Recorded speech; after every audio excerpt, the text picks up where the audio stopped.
Hello, and welcome to Wyverns Weirdos Fathomless, the Dungeons & Dragons podcast set in the world of Fierlor. I am your Dungeon Master, 𝘬𝘭𝘭𝘪𝘤. Joining me as always are Eddie, playing Tibble, Mitch, playing 𝘧𝘭𝘭𝘪𝘆, Joe, playing Alton, Jake, playing Fishman, and Laura, playing 𝘠𝘬. Let's jump into it.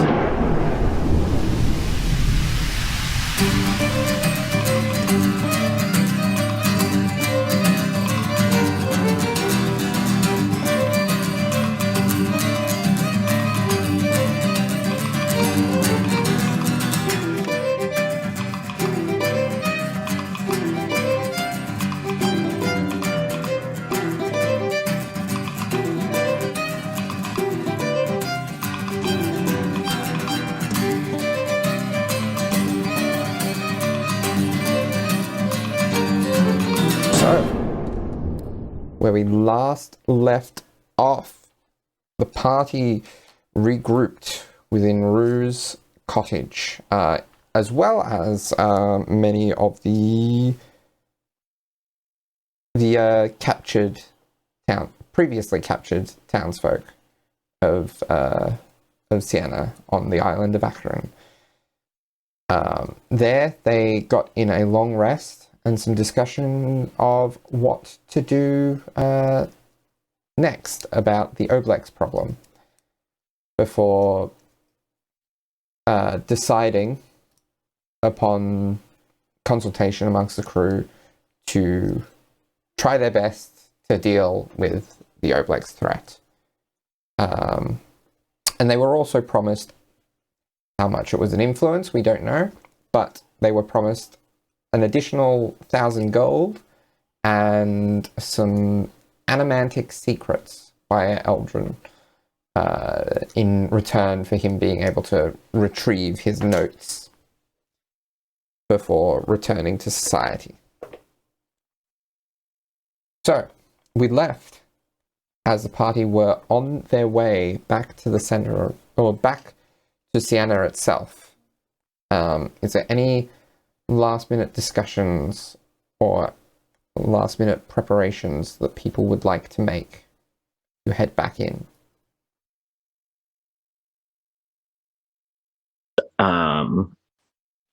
Left everything Tibble had. Tibble and all of the rest of the crew had left while 𝘧𝘭𝑢𝑟𝑒 was having this conversation. So once 𝘧𝘭𝑢𝑟𝑒 comes back out, he would most likely find everyone standing waiting. And once Tibble spots 𝘧𝘭𝑢𝑟𝑒, he's like, yes, lad. I suppose you finished up what business you had. I have.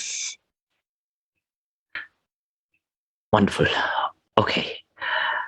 Well, my dearest crew, and of course yourself, 𝘠𝘬, I have not yet really encountered this here beast, this here ooze, aside from being abducted. So I suppose we should probably have a plan going in that isn't just us walking into the center of town like a trap. Does anyone have any burning insights or ideas?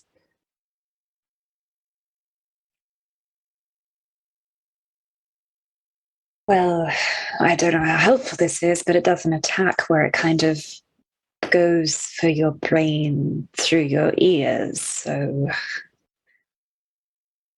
protect that area, I guess. That's something to keep an eye on.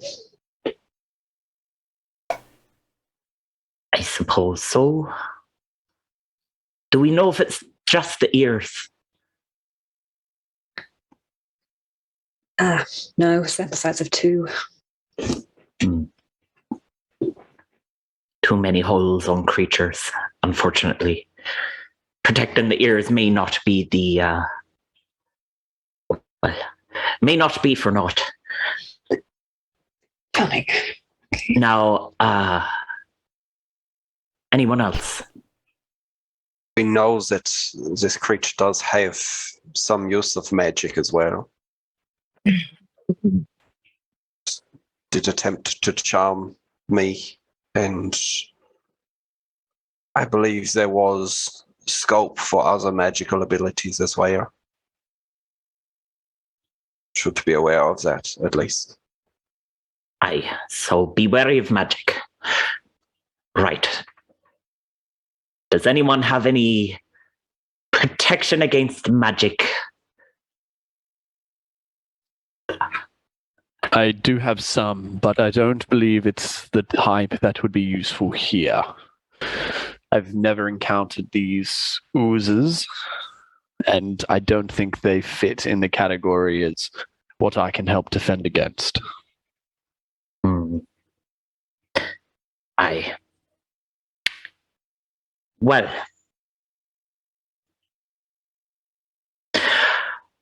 we're definitely all still for fighting it, yes? Or at least giving it our best shot? Hey. Of course. Indeed. I certainly am. All right. Well, here is the closest thing I can formulate to a plan based off the liminal information that we all have. We can go in together, united, as a group, make sure that we aren't separated or taken from each other, and try and find the notes and the best place to find this ooze and fight it. Or we can try and bait it out. I would much prefer we don't do that one, but it might be a smart option. And how fast are these creatures? Tibble just shrugs. He looks up at the fish man and he shrugs.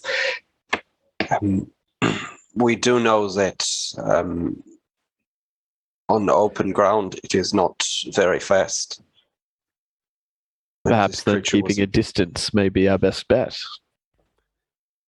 I have not personally experienced the magic, but certainly observing and, if need be, attacking from afar will be a very good idea. It seemed to be able to reach out with tendrils, which was how it was trying to invade certain spaces of the body, like the ears, but it was easy to sever as well. So try to keep distance if you can. I cannot speak on the magical ability as I did not witness it, but please be careful. I will, of course, do my best to assist. These are very good plans, and I think it will go very well. The fighting from a distance thing. Well, it's not really something I can do. I've got me crossbow, but if we want a chance at actually destroying this thing, I'm gonna have to get close to it. I'm more comfortable with that too. My magic is not as reliable on far distance range. So I will assist. Captain Tibble of the Polaris. Andrew just like nods, and then kind of like bonus action, which I can't remember if Tibble saw, but just like bonus action, like a long blade just kind of like stretches out from like the kind of like joint of the wrist of their right hand, which has some writing on it as well. And then they just nod, and then look out towards the village center. Preparation is key here. I might do a bit of my own. As he reaches out and he takes out a golden shiny acorn with a feather inscribed on it, and he'll throw that in the air, shout some incantations, and with like a flash of light, a kind of like flashy toucan comes down and purchases itself on Fishman's shoulder. Oh! And then almost immediately after, you'll start to see some frost appear from his armor and kind of emanate from it. Very impressive. It's not meant to be impressive. It's meant to save my life. And he is hoping it helps everyone else's chances in this fight as well. Right. So, we work with me here, crew. For and against the sticking together or using bait options. What side are we leaning to? How do you propose we use bait? Well, this creature likes to feed, correct? On memories or whatever else. If, say, myself or any volunteers decide that they will be the one to wander into the town center alone, the others can wait on the sidelines until an opportune moment to strike. So far, it has not yet gotten the fishman, myself, or Rue, I presume. I do not know if there is a reason it has not yet got Rue, but... You mentioned that it retains your memories. Would it not know that I myself am here also? The plan is not to transform you into the creature. It's to get to you before then. But most likely it would be aware that you're here, but it is also likely to want to feed. And it knows it hasn't eaten you. But if we think it's not a good idea, I've offered 2 options here, and I'm welcome to any others. If there's no magical trickery, I should be able to get away post-haste. I'm happy to put myself in that situation. As long as if something goes wrong, that be the sign for people to come in and help. I can keep outside to the shadows and keep an eye on him, so that if something goes wrong with that plan, then I can act as a backup, both to him immediately and as a way of contacting the rest of you, to let you know that it is out. Well, the aim would be for us to be within a range that we would know that and be able to get there post-haste. Yes. But if you are able to keep in earshot, I can, and I would be able to keep within eye shot through my expertise in keeping to the shadows, should the worst happen, and Fishman cannot alert you himself.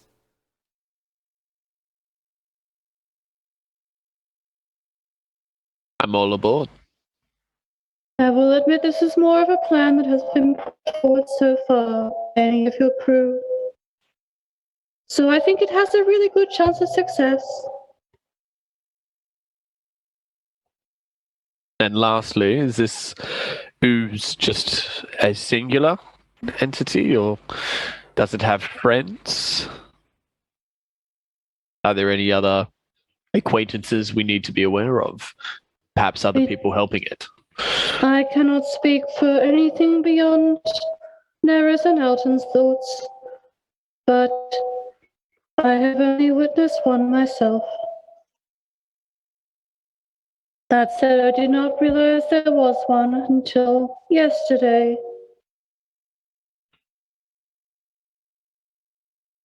I believe there may be 3 individuals who are possessed.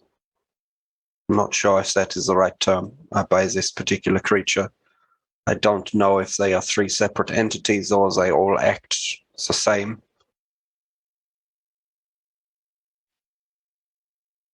but we should be aware that there may be at least three different avenues where an attack may come from.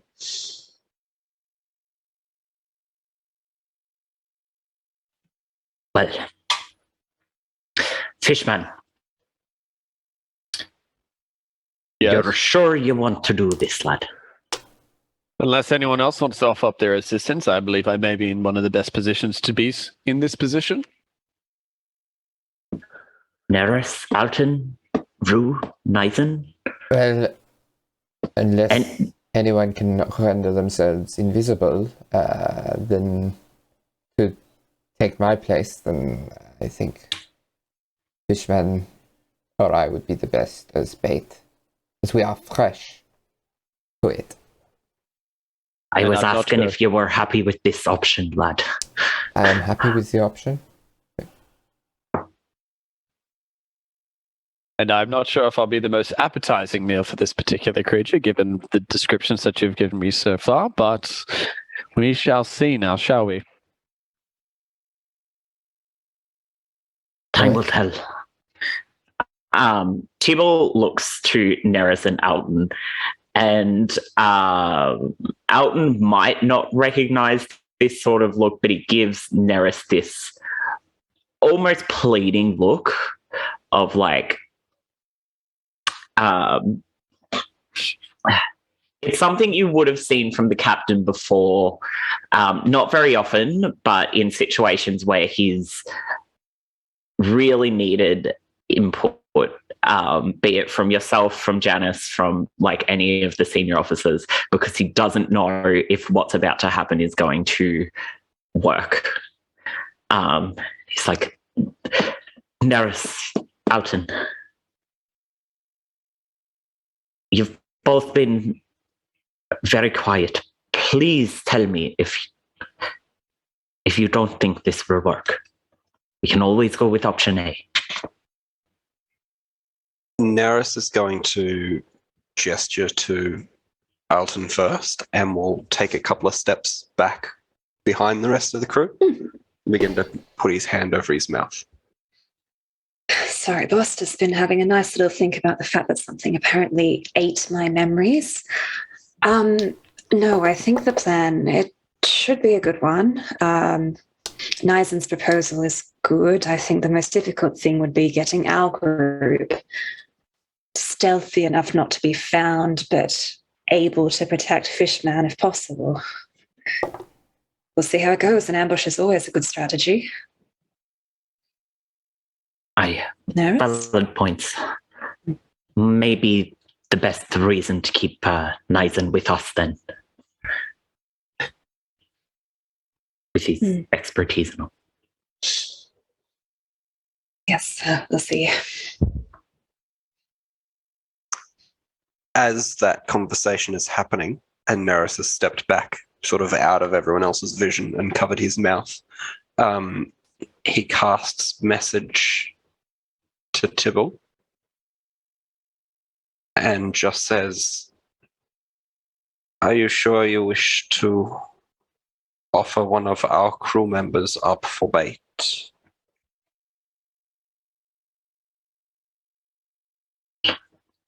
Lad, I'm not sure of anything at this point. I haven't fought this creature. You have. You and Alton have. And frankly, I've not gotten much from either of you, so we do what we have to.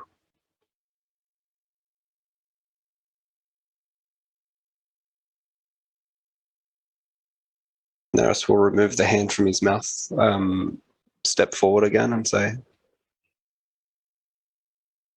"Believes this plan will be a good one."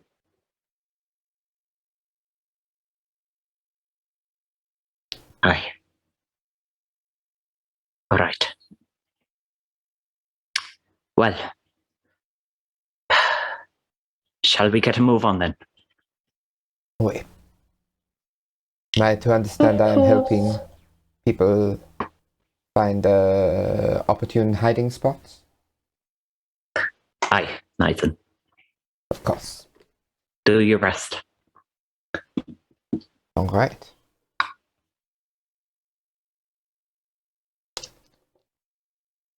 At the first opportunity, Fishman will also go up to 𝘧𝘕 and share just like what he's planning to do, which is at the first sign of like an inescapable trouble.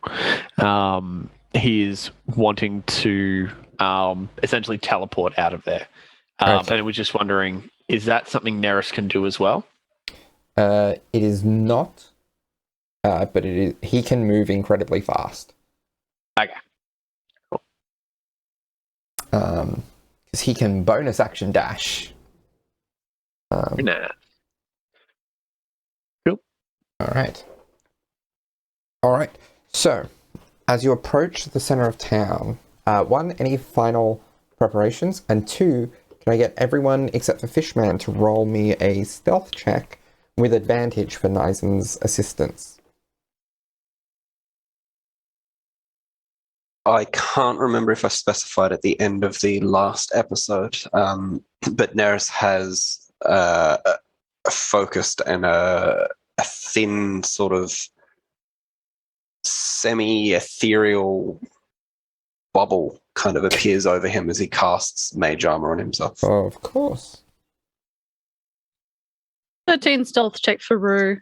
13. They're 7 feet tall. Yeah. All right. They're sort of like trying to hunch over more than normal, like with like basically a blade for an arm, just kind of like. And very, very much paying attention to Tibble as well. Sorry. 21 for Alton. 21. He's probably just like casually walking and then like ducking into shadows. Just Yeah. He's got this. All right. Tibble's a 7. Oh. You rolled a 2 and a 4. Oh. 𝘧𝘓 is 11. Oh. All right. Then. So. Go. Oh. Go with that. All right. So. What is the Oblex's perception like? Just generally. Just something I might need to know. Okay. Okay, so Fishman, are you doing anything to kind of get the Oblex's attention as you walk into the center of town with your toucan? Yeah, well, he will ask Toucan to kind of fly above. I'm not sure if he can do any scouting of his own, but also Fishman will be actively looking out for any sign. Even if it's just if the Toucan like flies around, like he can also communicate with Toucan as well, speak with animals. If need be. Yes. And if you can kind of convey the message like we're on the lookout for something. Additionally, it's quite hard for Fishman to be surprised as well in encounters. Do you have the yes, you have the alert feat. All right. So the toucan, how high up is the toucan flying? Well, let's have a look at ranges. Let's have a look. So let's go. I can't believe I need to crack these out for a toucan. 60 feet. 60 feet. So 60 feet up it'll be? Yep. All right. Let's go with...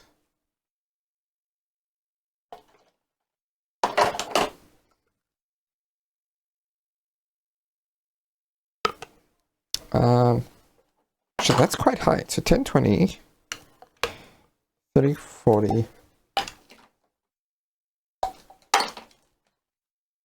The only reason being is that's its fly speed. So it can still dive bomb down in a round and attack if you need to.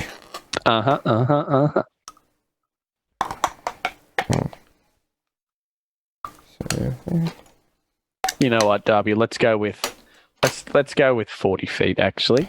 Okay. If that helps you with your pieces there. 40 feet. Yeah, Lock it in. They're just a bit loose. But that is fine. Alright. So, let's go with this. Alright. And so are you doing anything to try to kind of lure the Oblex out? He's wanting to find the Oblex first. Alright. Roll me an investigation check. Spicy. 14 14. with a -1 modifier.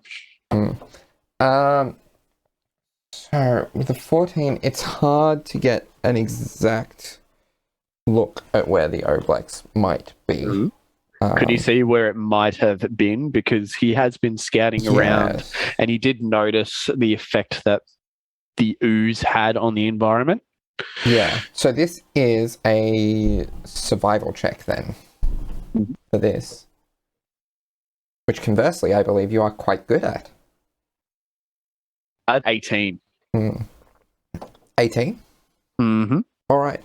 So you notice a conspicuous absence of any sort of indication of the ooze's presence, which you would know having investigated it and seen some of it in the forest. And it's at that point you realize that the area here, there is an illusion permeating the area. And if you focus real hard, you can notice that a lot of things are in a more significant state, not terrible, but a more significant state of disrepair than they appear to the naked eye. It takes you a bit of focus to be able to see it like that, but being aware of it, you notice that and you look around and you have a good enough passive perception. You notice that half squinting through the illusion, under the statue in the center of town, there is kind of deep cracks within the pedestal that it stands upon. And from there, tendrils of ooze seem to be making their way out and towards you. All right, so Fishman, if he can, he's going to try and throw some, one of his, I don't know what they're called, water skins, throw some water towards it and use shape water if he can. He's hoping to freeze any cracks that currently aren't allowing the tendrils to get out of, or that hasn't used yet. If he can block up the tendrils that are kind of trying to restrict its flow, essentially. There's a range of 30 feet on that. Okay. I think... Yeah.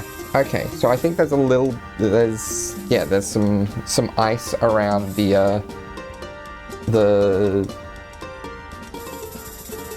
around the base. And so it might take a bit for it to get out of these cracks. And then he will start backing away, pointing at the middle. Yeah. And I think that is probably time to go into initiative, which we pre-rolled between episodes. And we start with 𝘬𝘁, who... Yeah, so 𝘬𝘁 has his... 𝘬𝘁 actually got a natural 20. Means advantage on his first action. Now, what can 𝘬𝘁 currently witness? Because I know that Fishman is the one who can see that the area is in disarray and that there are tentacles out and about and all else. Can they see him? It's probably a good question because he did do things. Yeah, 𝘬𝘁 being engaged, is 𝘬𝘁 within the area as far as where 𝑧𝘦𝘨 decided to hide/place him? Yeah, so Tibble is about 20 feet from the statue, and he is he would be able to see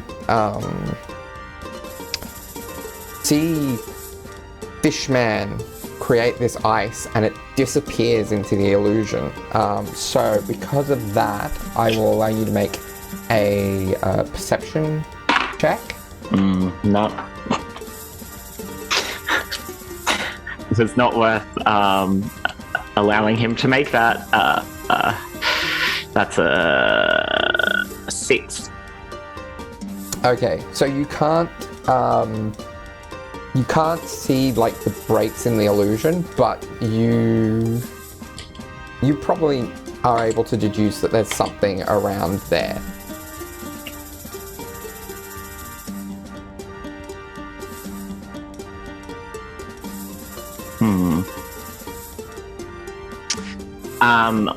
Would Tibble, as captain, be able to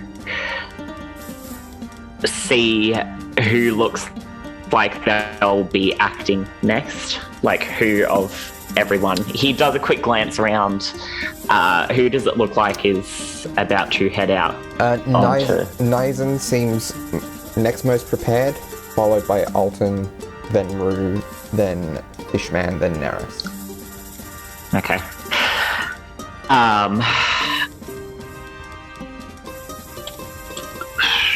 And Fishman, would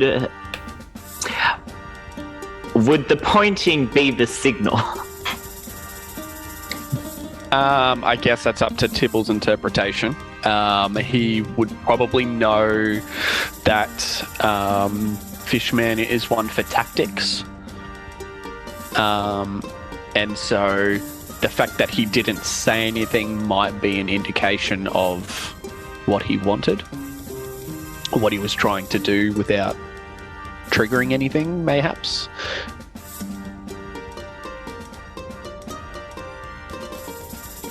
He is actively backing away from the statue, however.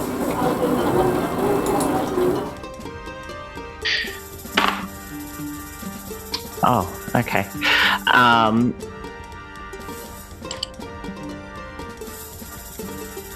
Tibble just rolled an 18 insight. Is that enough for him? Yeah, I would say that's enough to get Fishman's meaning and... Fishman. Yeah, what do you want from Tibble right now? Actually, he's like, this is a stealth mission. We're trying to get it in the element of surprise. If you don't have to blow your cover and things don't look bad. Letting you know that's where it is. But okay. I'm not in any danger right now. Tibble might, in that case, hold an action. And that action would be once he visibly sees the ooze.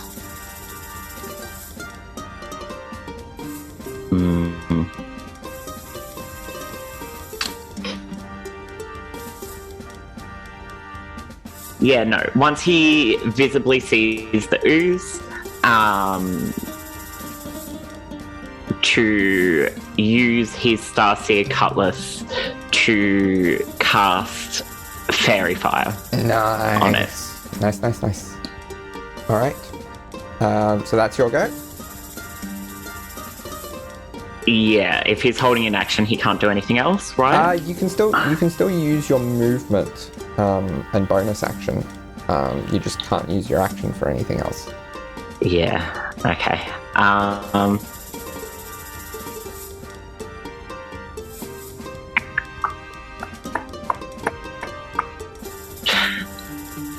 No, he'll just sort of batten down and await. All good. Okay. Next is 𝘧𝘢𝘢𝘐, who is going to... he's probably just going to hold his crossbow in a way as to aim it at the statue area, and he's going to hold an action to attack should the Oblex come out and make itself visible.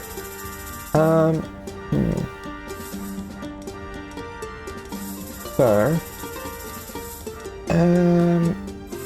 next is the Oblex's turn. Now I'm just checking shape water. Use an area of water. So, was shape water, was it, that you used? Yeah, so it essentially means, as far as I'm aware, it can, word for word, it choose an area of water that you can see. He threw his water skin, if that's allowed, and he can manipulate it. He can freeze the water, and providing that there are no creatures in it, the water unfreezes is now. However, he was using on the areas where it wasn't yet there. Yeah. Okay. Or hadn't yet protruded. Yeah. So it is...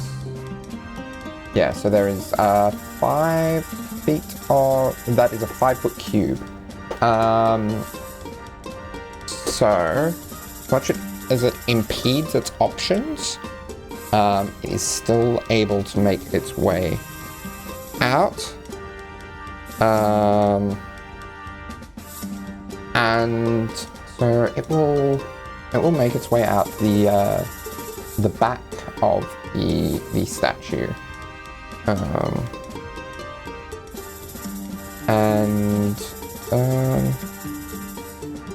Yeah, so we have the Oblex, folks. And it, on its turn, is going to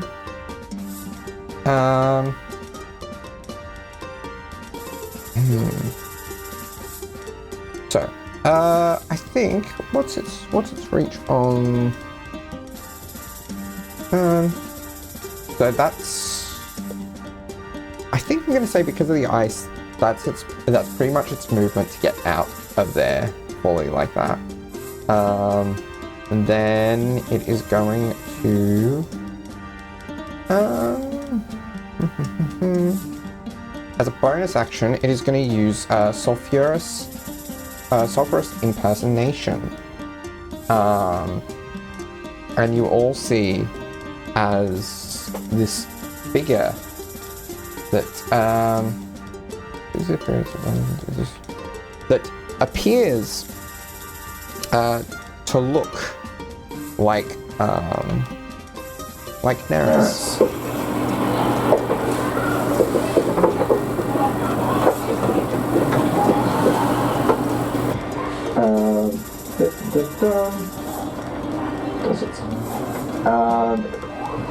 Alright, so that is and it's gonna use an action. Should I get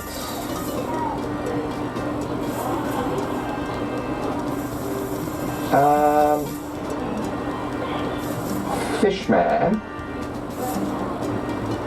Can I get you to make me a wisdom saving throw, please? 17.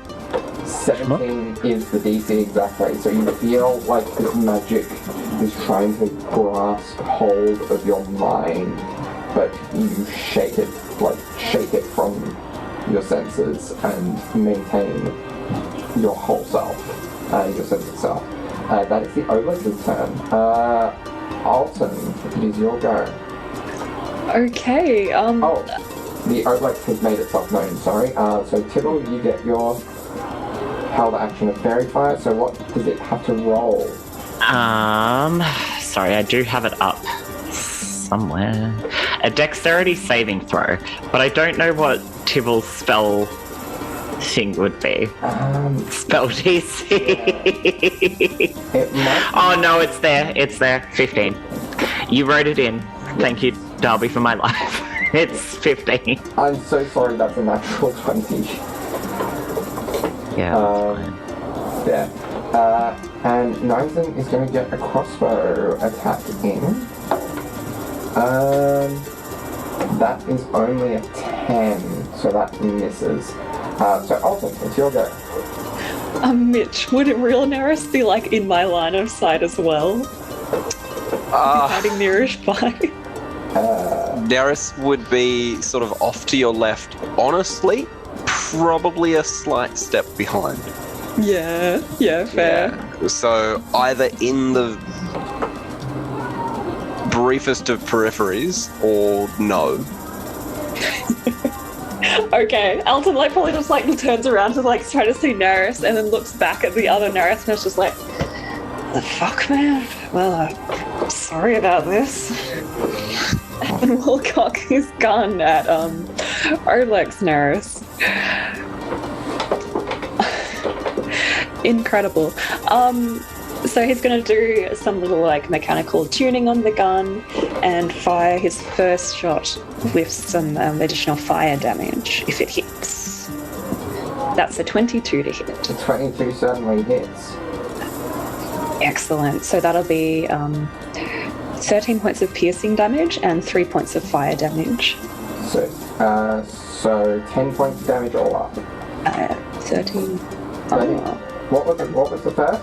13 and then 3 of fire. Okay, so 16 all up. Yep. Okay. I was like, what's the resistance? All right, second shot. Yeah. An 18 to hit. 18 will hit as well. Okay, and this is just piercing damage. That's 11 points of piercing. Alright. One last shot right at 𝘨𝑟𝑒s, which is weird. And that will be 22 to hit. That certainly hits. And then 8 points of piercing damage. Alright.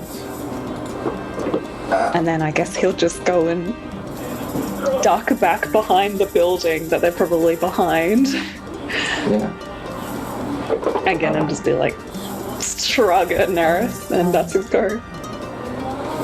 Alright. So, next is Rue. So Rue very quickly kind of sees Fishman kind of tensing up, and then 𝘬𝘭𝘭 shooting, throwing some kind of magic towards this creature, and it's just like, Hiding time over then, yes? and then nods curtly at them, and then kind of stops crouching over, stretches up to his full 7 feet of height, and then it's just going to charge in. Alright.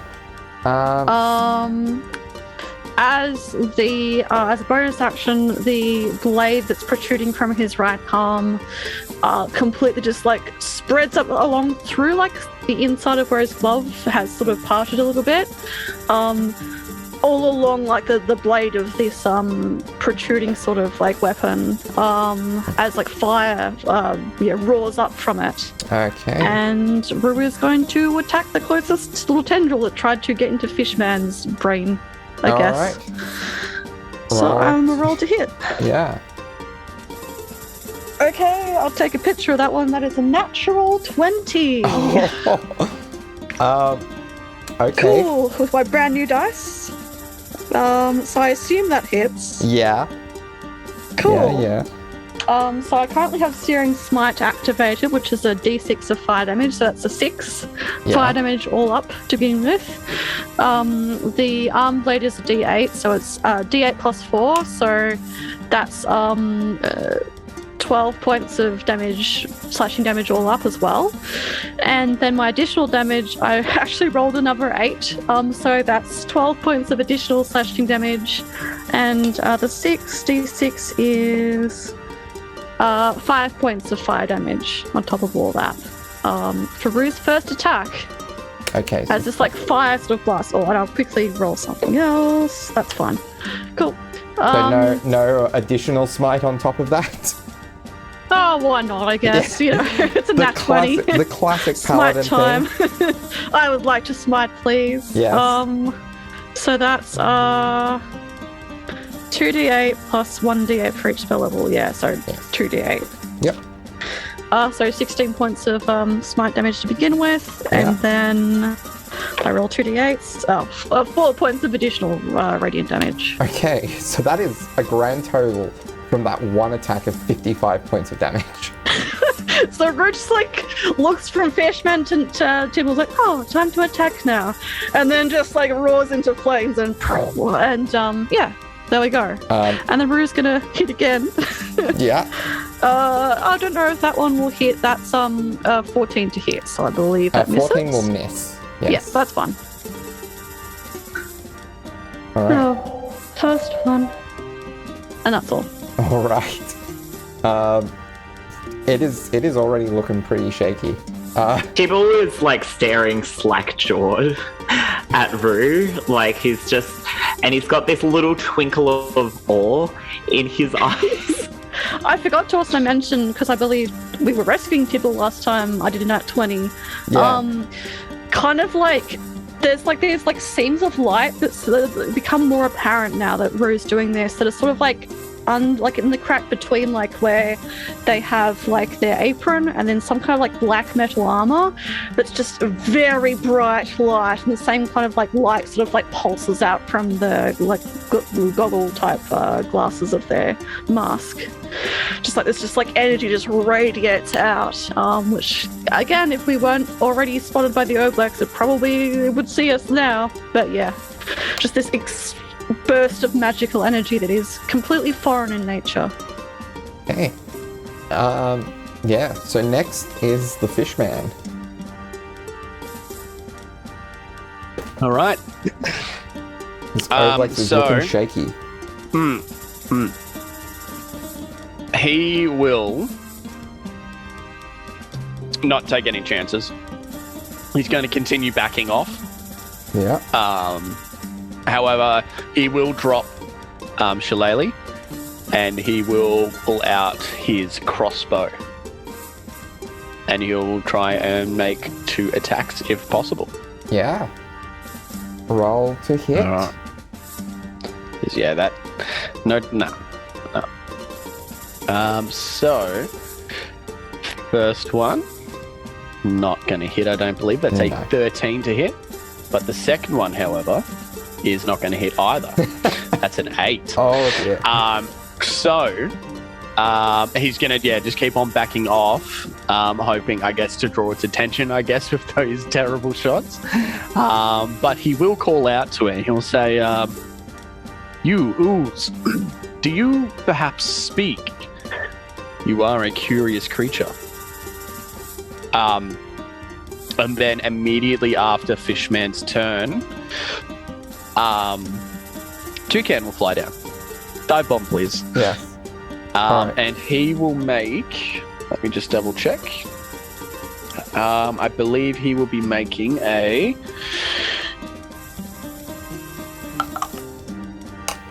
Yeah, probably a... I don't know his spell level.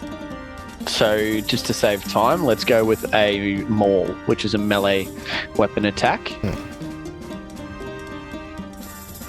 Yeah. That has... So if he can spend 35 feet to fly towards it and attack it at a distance. So that is your spell attack modifier to hit. Yeah. So is that just spells, a D20 plus? Yeah, so it's just your D. So to hit is just your D20 plus your. Nat 8. 1. Don't worry. Nat 1. And a 6, a 3, and a 1. Yeah. For future reference, the spell level is the level you cast the spell at. So which is level 2. Yes, I'm assuming because you didn't explicitly upcast it that it is a level 2 spell. That's fine.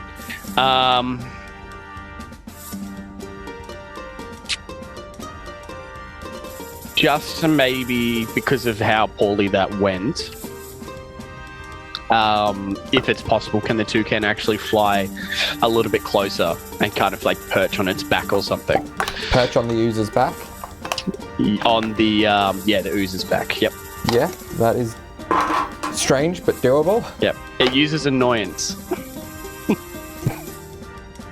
You had me thinking for a moment that might have actually been an ability that it could have had. No. However, with a little bit of homebrew sauce, Darby, it could be. Everyone has that ability.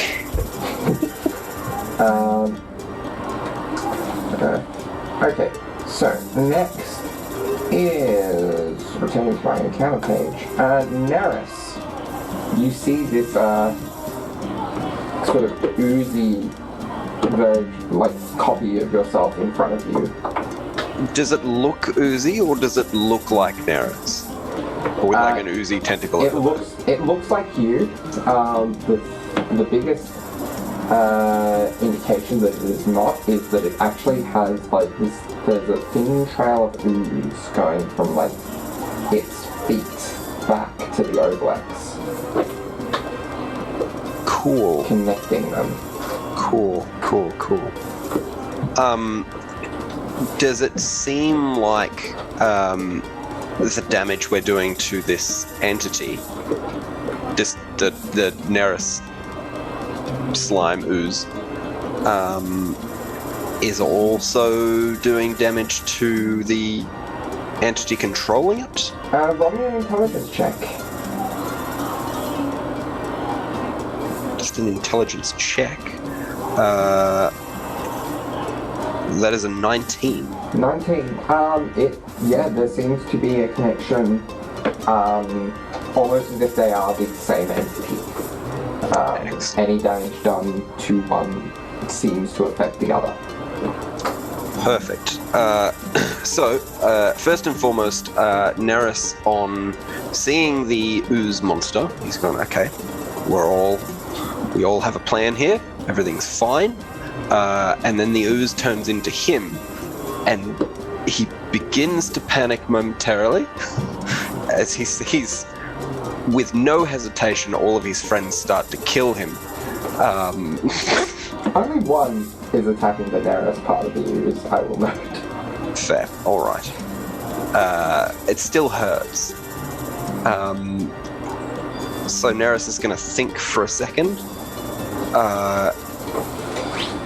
And then he's going to take a couple of steps back, kneel down on the ground, with one hand pull out his wand, with the other hand he's going to pull out his spell book, and he's going to cast Mage Hand and lift up the divining orb and just have it floating in front of him. And he's going to semi-close his eyes and focus on every possible future that's happening in the next 6 seconds. Alright. Is that your go? That is Neris's turn. Okay. Next is back to the top of initiative with 𝘠𝘭𝘭. So 𝘠𝘭𝘭 does a quick assessment of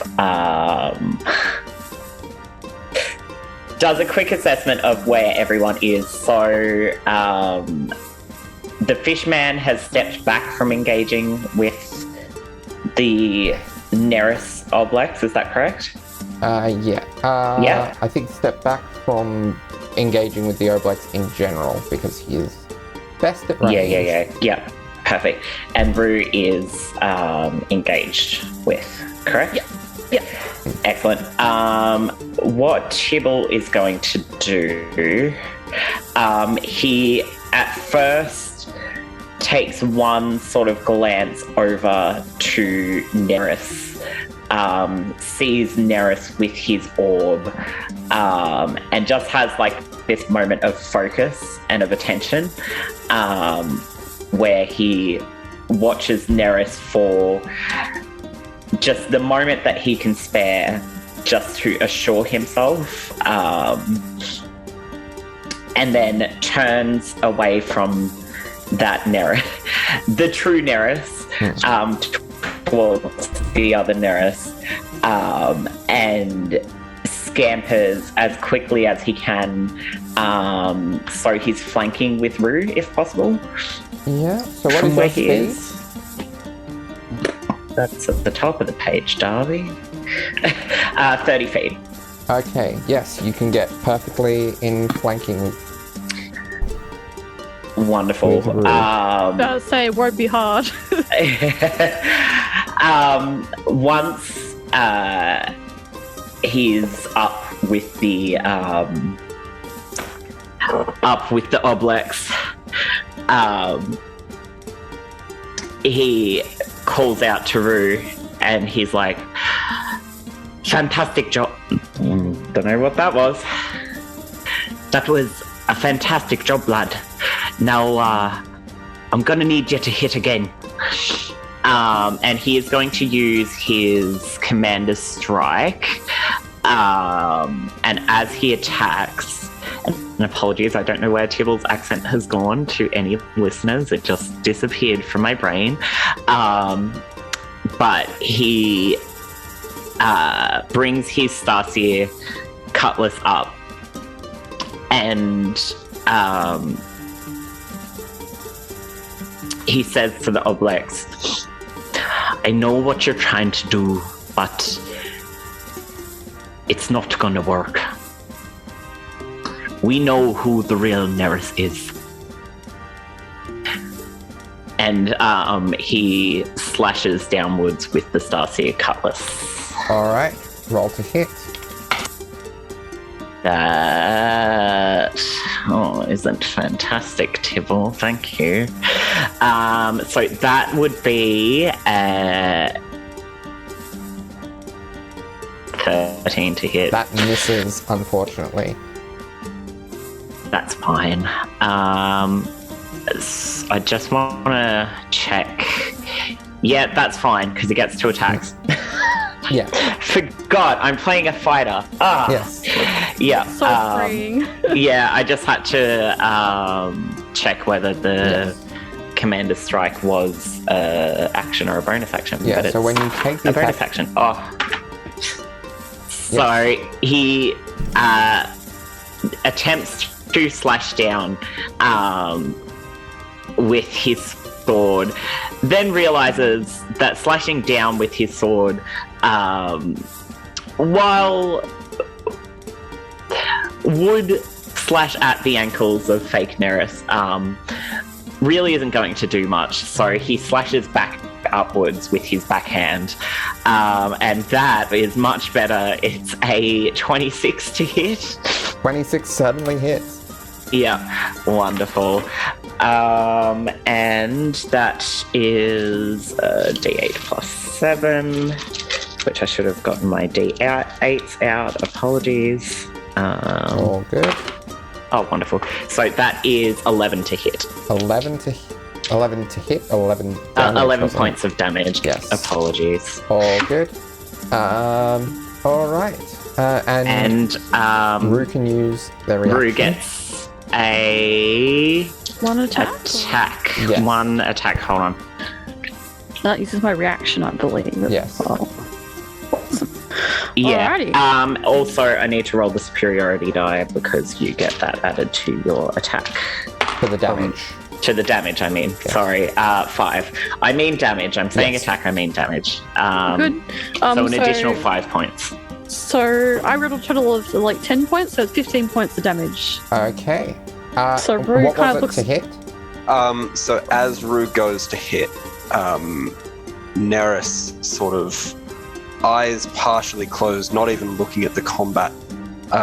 He can see through the smoke in this orb. There is one tiny little thread that he wants to pulse brighter. And he knows what he needs to do that. So he waves his wand a little bit and just sort of flicks a little bit of dust or soot or something or other just into the side of Rue, which is just enough to curve the blade in just the right angle. So mechanically, you rolled a 19 for the hit. Ooh. Nice. Yeah. Its AC is below a 19, so no matter what your modifier is, that definitely hits. Yeah. That hits absolutely. Yeah. Yeah, it would be a 26 to hit. Yes. with that. Yeah. That's amazing. And Rue kind of like looks surprised at 𝘠𝘠 commanding them, and then just like surged on by this feeling of like just something happy, and then suddenly just judges a bit as their course is corrected and just slashes down into this Oblex. All right. And just looks kind of like seems to like blink. The lights shutter on and off for a moment, like, huh? All right. Nice. Anything bonus action, 𝘠𝘠? That is my bonus action. Having Rue do something is my yes. bonus action. Okay. Yeah. All good. All good. Appreciated.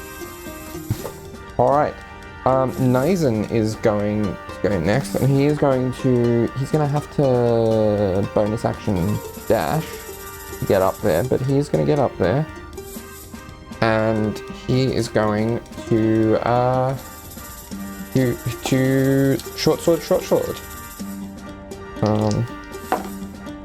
I think one of those misses, one hits. Yeah, 13 and a 20 total. But people are engaged with the Oblex. So it's 5 points of piercing, and then 9 points of sneak attack. So for 14 points of damage, all up. All right. So that is his go. Then it is the Oblex's go. So con save, please. It's only 13 to beat. Just to see if yes. the flames of Rue's blade takes hold. Yes. All right. It has an okay con. But 13. Yep. That is 22. Yep. So the flames kind of fizzle out. That's all right. Yeah. Also, Fishman and 𝘠𝘠 also did try and talk to it as well. Yes. Fishman asked if it could speak. 𝘠𝘠 said it knows that it's not the real 𝘨𝑒ris. Yeah. We know it's not the real 𝘨𝑒ris. Does it respond in any way, or? So, it is going to, as a bonus action, extrude another 𝘬𝘭𝘭𝘪𝘆 impersonation. This time, a reprisal of a classic, bringing back the 𝘬𝘭𝘵 𝘠𝘠. Right by 𝘠𝘠, as the Oblex at the 3 points, the central point of itself and the 𝘨𝑒ris and the 𝘠𝘠 impersonations, is going to say, "You have ruined all my designs, and you must be removed." As it brings its blade down upon 𝘠𝘠, making a 𝘠𝘠𝘭𝘭𝘪𝘆 attack. And so it does have, I didn't roll great though. I don't think a 12 is going to hit. Oh no, that's disadvantage. So I don't think a 10 is going to hit. 𝘠𝘠 kind of steps to the side with his tiny, nimble little body, and he barks out a laugh. This entity is now his size, right? So there is Visibly the to main him. huge. There's the main huge Oblex in the center, and then there is the tiny little 𝘠𝘠 clone right by you, and then the medium-sized 𝘨𝑒ris clone off to the side as well. Ah, okay. Yes. So it's like branching out. Yes. But it's the same entity. Yeah. Okay. Little- That was me. Yeah. Not catching up there. Yeah. So 𝘠𝘠 looks to the other version of him and barks out a laugh, and he's like, apologies. I am so apologetic right now to your plight, but unfortunately we are going to make your plans even worse. All right. It does get another attack, but that I think the 𝘨𝑒ris section is going to move towards 𝘨𝑒ris proper, and make a 𝘠𝘠𝑭𝘭𝑭𝘪 attack, reaching out with its wand, which turns into ooze as it's pointed at you. And that is a much better roll. That is, the lower of the two is a 22 to hit. Still kind of focusing on his everything that's happening. Neris is going to sort of wince a little bit and shoot out a tiny little like mental link at this creature using his reaction to cast silvery barbs. Okay. So the triggering creature, which is the Oblex, must re-roll the d20 and use the lower roll. Okay. So I just re-roll 1 d20, I take it. That's still gonna hit. It did roll lower, but it's a 13 on the dice. Plus its bonus. Okay. So that's a 19 to hit. Does it take damage from that as well? It does not, but a creature within range that I can see, which will be Alton probably, has that mental link as well, that kind of shifts between the Oblex and Alton. And Alton, you get advantage on a d20 roll that you get to roll in the next minute. Okay. Also of note, as part of that attack, you take a total of 18 damage, 12 of bludgeoning, 12 of bludgeoning, 6 of psychic. Okay. Alright, and that is the Oblex's turn. Alton. Okay, so he'll duck out from behind the building and then just be like, oh, there's two of them now. Great. But aim his pistol at the, how's the fake Neris looking?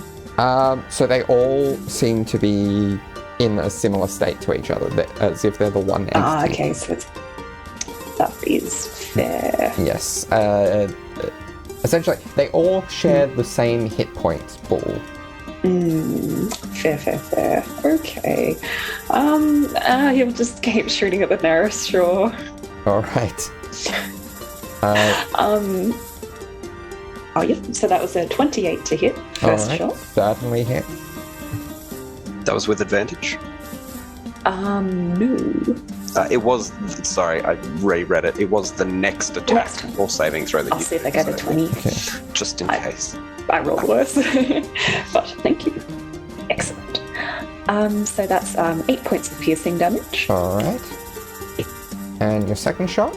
Next shot, he's going to once again flick on the mechanism for the extra fire damage bullet. Yeah. And so that is, oh nice, so 29 to hit. 29 suddenly hits. So that is 13 points of piercing damage and a whopping 1 fire damage. Alright. And then last shot, bonus action, is a dirty 20. That suddenly hits. And that is 10 points of piercing damage. Okay. And then he'll just duck back again. Yep. Alright.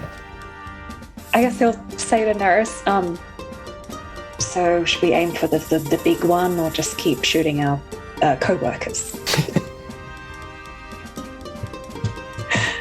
Alright. Rue. Your go. Well, Rue's sort of doing that little shattering of light, like they're blinking, and then he sort of shakes his head and is like, Yes, this is good. I'm having fun. and then his bonus action again, the blade is once again going to light up with flames. Yeah, that's fun.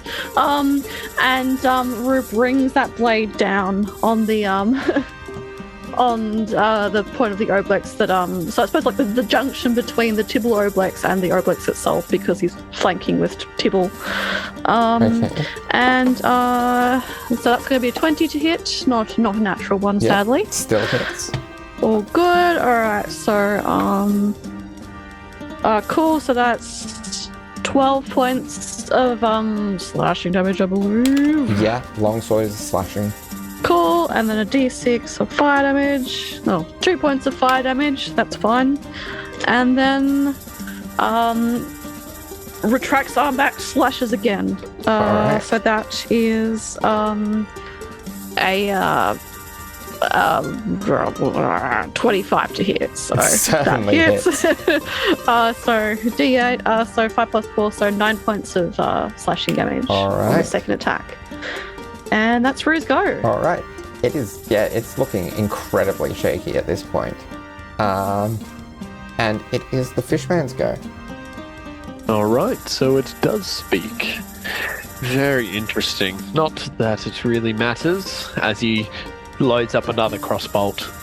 However, this time he really focuses, and you can tell he kind of holds the crossbow in a different way.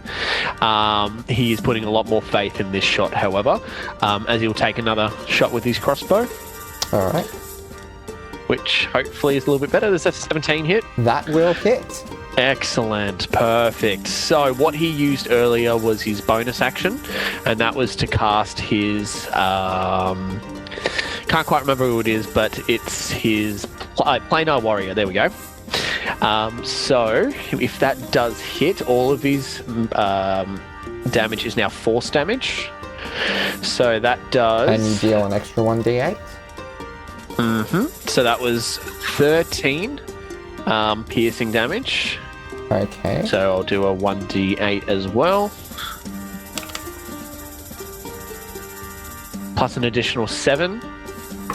How are you doing this? Well, How does it look as this pierces and destroys the Oblex? he's being real casual about this entire time. He's just been like walking backwards and just like putting bolt in after bolt as he fires it away. However, this one appeared a little bit different, as it simply appeared to have just left the crossbow with no trail and appeared straight into the Oblex with kind of like a flash, as if it almost teleported. That's how I imagine the force damage to kind of work. And yeah, with a great deal of force, I'm hoping the Oblex gets pushed back into the statue from whence it came. And yeah, just start gooping all up the place. Yeah, so it just explodes from this force as it's pushed through by this ooze. Unfortunately, its positioning relative to yours, it can't get pushed towards the statue. That's all right. But With, yeah, from it's the definitely- explosion as well, comes a controlled spiraling toucan as well, because he was lashed onto the back of it. Yes, pushed back towards.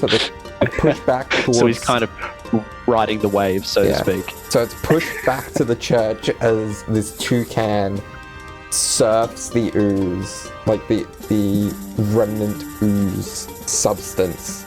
And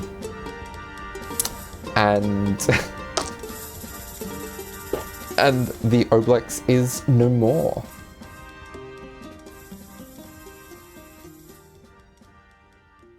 Excellent.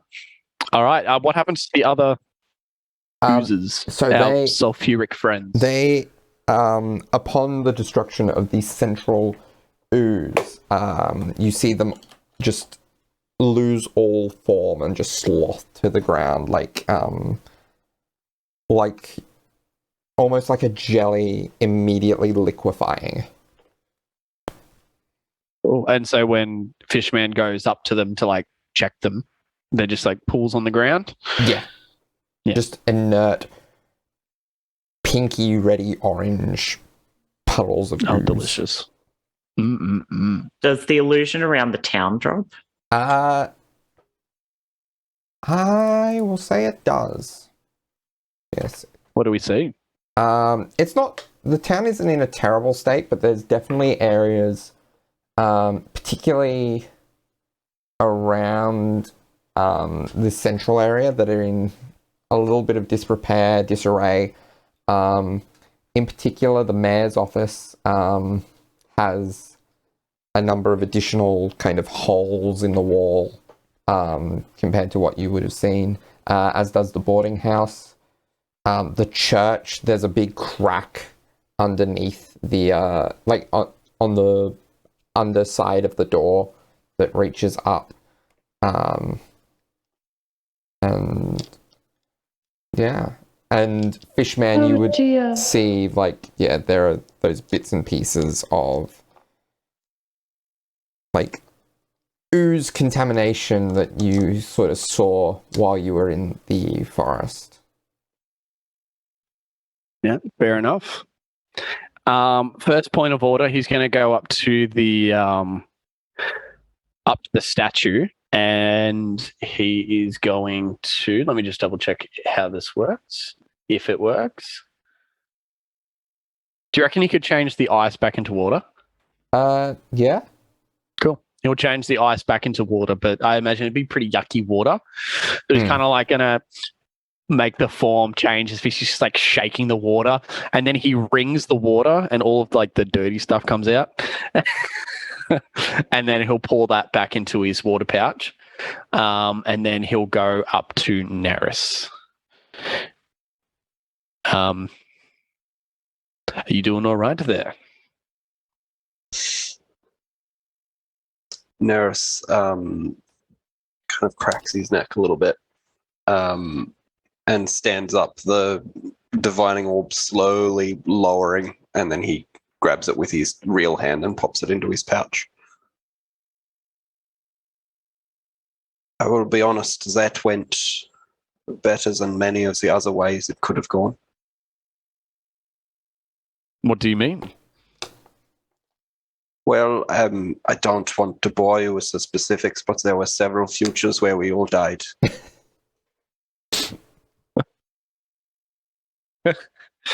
Well, think it was not this time. But that's quite an interesting skill you have there. I don't believe I've seen you use that very often. It is something I have learned to try to harness. I have all this knowledge. May as well get something out of it. Fair enough. Fair enough. So, in your futures, did you see what we do after this? Or my understanding of the futures, it is not that I see what is about to happen. It is that I see every possibility of what could happen. At the current moment, there are too many branches to even focus on, when there is something as, if you'll forgive me, simple as combat. There are not as many avenues that one can explore. Therefore, it becomes easier to try to find a path. However, as of now,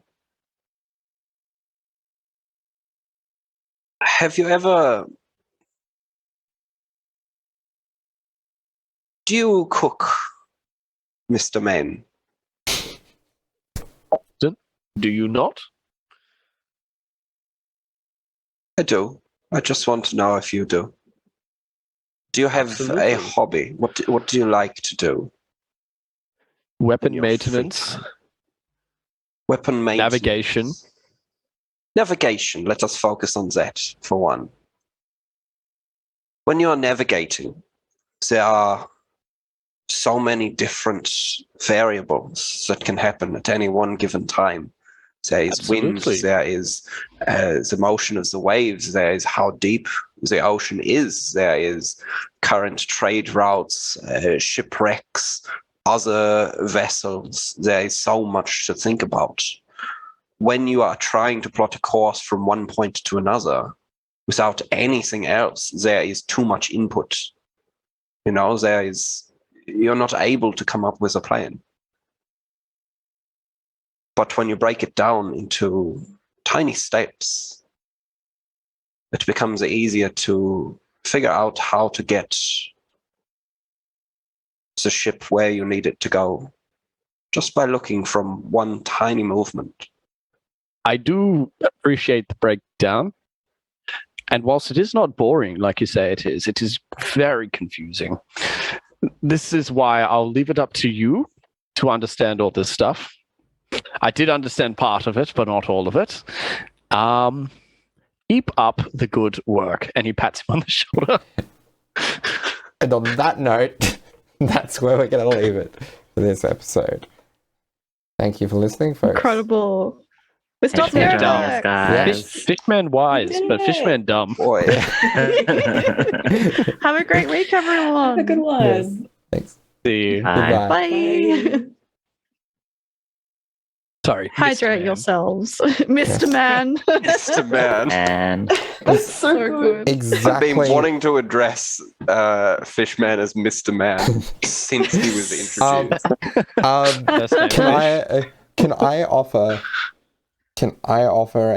a raise on that? Because A raise. you were going German with it. How man?